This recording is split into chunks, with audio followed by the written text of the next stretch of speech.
episode of Financial Freeway. My name is David J. Atwood. I am the man rocking the Ray-Bans. And today it is a beautiful June morning. It's been a while since I recorded. A couple weeks ago, a week and a half ago, I hurt my back. And I hurt it pretty bad. And it laid me out for,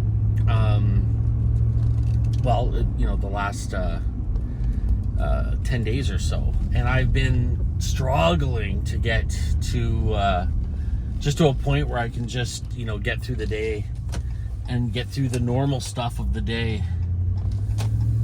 But it's been a slow progress. I've been working my way back, and I'm very happy to say that I feel better today than I did yesterday.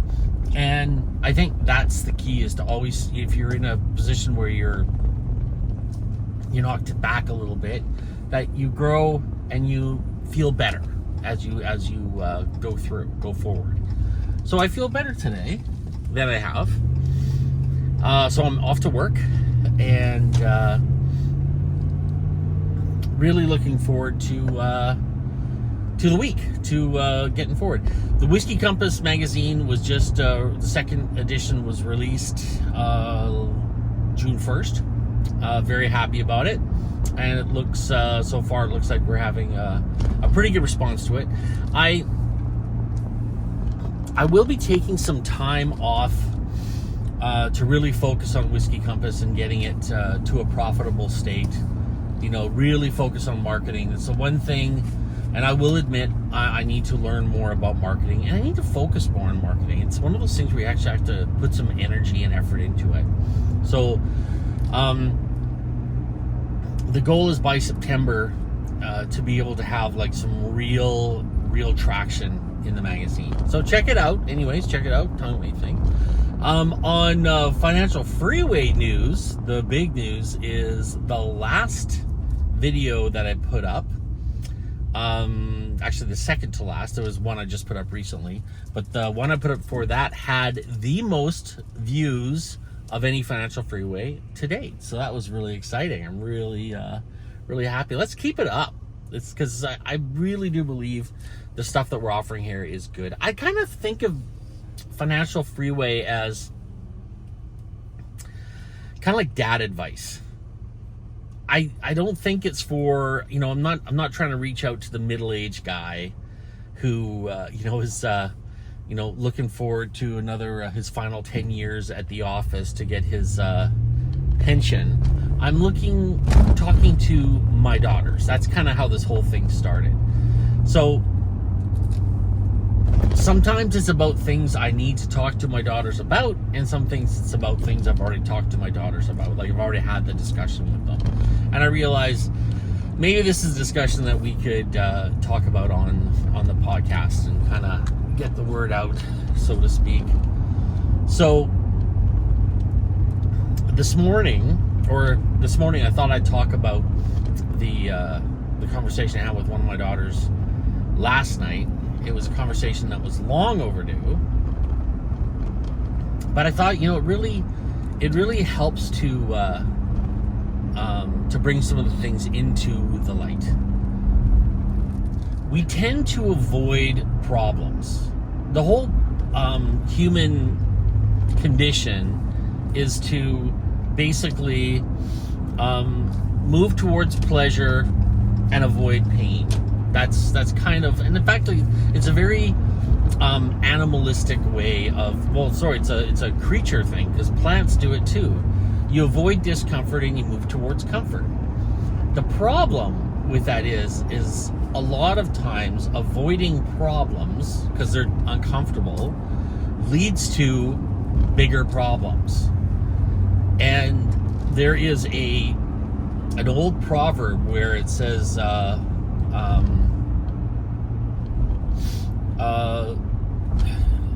taking the path to avoid discomfort leads to a life of misery.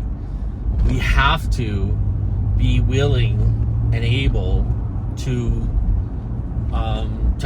face our problems head on. So one of the things I've learned through my years on this beautiful planet is that, okay, this isn't working out. Oh, why do I have to do this? People. First thing in the morning. One of the things I've learned on this planet is that the problems we fear are usually not as bad as we imagine they're going to be. In our minds, they tend to be worse than what we think. So,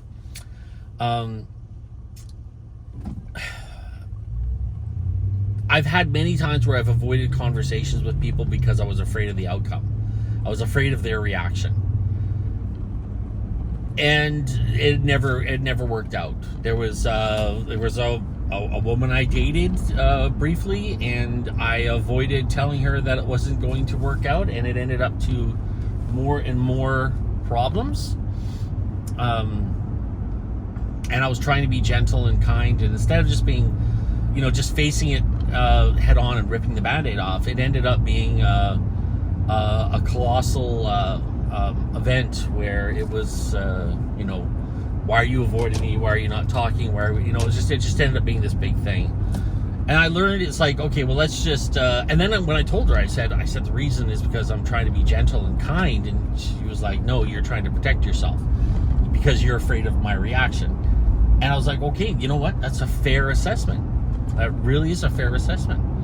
So what we need to do is we need to kind of throw it out there and leave the chips on the table, especially with things that need to be said. Like, you need to quit your job. You need to walk away from your job. You need to quit. I don't know why, but people have a real tough time quitting their job. Giving their 2 weeks notice in. Some people do, because it's that conflict. Like, what's going to happen? How's it going to work out? This is how I was raised. These were the things that I'm traumatized with in my youth, and this is what affects me moving forward. But what I have learned is that by moving forward and actually, first things first,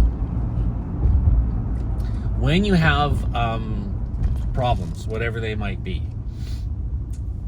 the first thing you need to do is write it down. Take a pen and paper and look at all the things that are holding you back. All the problems, like relationships, financial. You gotta talk with your landlord about something. You gotta talk with your boss about something, or your employees about something. Write it down. Write down the issues that you have to deal with. And you'd be surprised at how quickly, just simply writing them down, how quickly your brain will go into problem-solving mode, and you'll be able to make half of those problems go away almost instantly. It's almost like magic. It really is. And I say that and people go, no, it's not. It's like, try it. It's almost like magic. You go in your head, I got all these problems, and you start writing down. It's like, oh, this is a phone call. This is a 2-minute. This is a text message, and it's done. And that's all it is. That's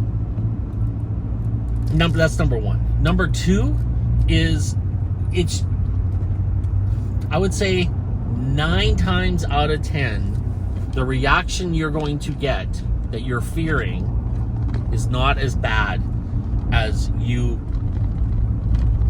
are imagining it is. What we do as human beings is we imagine the worst case scenario and we try to prepare ourselves for that. And a lot of times the worst case scenario just doesn't happen. Now, sometimes it does. Sometimes it does. I have had, I remember I had to tell someone some bad news one time. And I was afraid of the reaction, but I had to do it. And I sat down with them and I very gently and very calmly told them what the issue was. And their reaction was actually the worst case scenario. And that did happen. So it does happen. But for the most part, I remember one time I had to break up with a girl, and it was easy peasy. It was like, hey, it's not working out for me. And she was like, okay, all right. I was moving on. Like, okay, great. And we moved on, and it was awesome. And life is better. There's just times where the whole point about this is, and it's very important, is that the problems that will arise for you not dealing with your the problems you have to deal with only get worse. The leak in the roof does not get better. It does not heal with time. It does not stop. So it's one of those things where really it's you have to deal with the problems. Anyways, so right now, one of my daughters is avoiding an issue, and I had to have a come to Jesus discussion with her yesterday and say, look, you avoid this issue any longer, it's only going to get worse. I promise you. And she was like, no, I got it covered. I got it controlled. See, that another problem is what we do as people is we think we can scheme our way out of situations, and we think we can plan and control it if we just do this, and whatever. The reality is that spending too much time scheming will actually make the problem exponentially worse.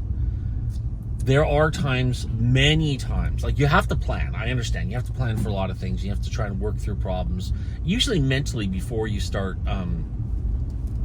actually dealing with the problem. You have to deal with it in your head. However, there are times when you just have to throw it all on the table and let the chips fall where they may. You really do need to do that. You have to let go of the outcome of the conversation. And that's a thing, like you have to let go of the control that you think you have. And you have to say sometimes very ugly things, but sometimes you have to get them out. We have to get them out in order for us to deal with the situation. And I'm just saying, look, if there's something going on in your life right now that you know you have to deal with, and most times we know there's the credit card statement that we're not dealing with. We know there's the collection notice we're not dealing with. We know that there's the summons to appear and we're avoiding it. We know all this stuff. We know it's what is going on. We know we should be not avoiding it. We should be dealing with it. We can solve a lot of our own problems that are holding us back if we're just simply honest with ourselves and go, okay, listen, I know I have to step on that scale and find out how much I really weigh. I know it's been 2 years since I've seen the dentist. I need to see the dentist. I know that my finances are in ruins and I have to sit down and look honestly at them and see what I can do and where I have to fix things. There's something in everyone's life. There's the funny sound in that car. There's the smell in the closet that we can't figure out what it is. There's the clicking sound in the fridge. There's all these little things. There's relationships where we know we have to change things. We know we have to deal with them. We have to deal with them. But first thing we need to do, here's the steps how to deal with these problems that we're all avoiding. Sit down, be honest with yourself, number one. And we know they're there. We know the problems we're avoiding. We all do. Number two, write them down. Believe in the power of putting pen to paper. And I mean pen to paper. Sit down with a pad and a pen and write down the issues that you need to address. Health, finance, relationships, and career. Figure out what you're doing. Are you slow in your career? Why? Are you honest with yourself about how the reason you're being held back? Is it because of the man? Or are you being held back because you truly aren't doing a stand-up job? And you know you can do better. You know you can arrive on time. You know you can be more aware while you're at work. You know you can take the headphones out.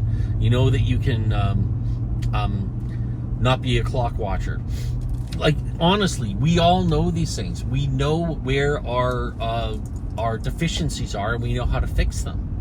Well, we don't know how to fix them all the times, but we know what we need to do. And by just writing them down, we can start to actually see some real magic appear. Like, hey, you know what? Look, I'm going to set my alarm clock to be 10 minutes earlier in the morning, and I'm going to do that every day until it becomes habit that I wake up 10 minutes earlier every morning. And these things will make a difference in the long haul. Little things like that. Wrapping it up, the whole point about this show was to say, let's quit avoiding the problems. Let's quit putting our head in the sand and hoping it all goes away. Okay, the car's not going to fix itself. The roof isn't going to fix itself. You know, speaking of avoiding problems, there was a spider in the kitchen sink this morning. And I looked at it, and there was a part of me that was just going to leave it for Gabby. I was going to leave for Gabby to deal with. I was like, I don't have time. I don't have desire. I don't want to. Whatever the case is. Fill in the blanks with the excuses that I had. So so I'm leaving, and I realized, wait, if I leave, Gabby's not going to be happy about seeing a spider in the sink. So she's going to be upset about that. That's one. And two, the second thing is the spider's going to be killed because Gabby's not going to deal with it all. She's going to squish it with a paper towel and kill it. And I was like, okay, that's not the guy I am. I am the catch and release guy. Like, I will catch the spiders and I will release them out the front door and let them go into the garden and do what they do. So I thought about it, and I thought, this is me avoiding a problem. I'm avoiding it. It will take me, it took me, I think, 20 seconds to scoop the spider up and throw him outside, instead of just being lazy and leaving there for Gabby. See, that was a problem I was trying to avoid, and the only thing it would do was make things worse. By dealing with the problem, I was able to make it go away, and it took a lot less effort than I thought. My point is don't avoid your problems, because it will make things worse. It doesn't make them better. It rarely makes them better. Things don't go away on their own. Don't avoid your problems. Face them head on. If you have a tough conversation to have with someone, do it right now. Send him a quick text saying, I hope you're doing well, but I need to sit down and have a conversation with you. It's going to be a tough one. And say, let me know when you have time so we can have this and we can work this out. Do not play the avoidance game, because, again, like I said, that just leads to misery. Anyways, folks, thanks so much for stopping by and checking out the show. Really appreciate it. Really appreciate those numbers are going up. That's nice. I am going to continue to keep putting out content, but I am going to be focusing more on the Whiskey Compass project. So I think in the next 100 days, I'm really going to be focusing and doubling down on that to really make the numbers go up in that, and really see what we can do with it. Also, check out financialfreeway23.ca. That's where all the good stuff is. That's where we have our commuter MBA program. I love that. I have been listening to audiobooks in the morning because I've been doing this, which I love doing in the morning versus in the evening. A lot easier. And, you're here on YouTube. Do the notifications, the thumbs up, let us know you like it, and share. Spread the good news. Share the gospel of what we're teaching here, because we here at Financial Freeway believe it is everyone's inalienable right to live a life of success, happiness, and abundance. Wherever you are in this beautiful spring day,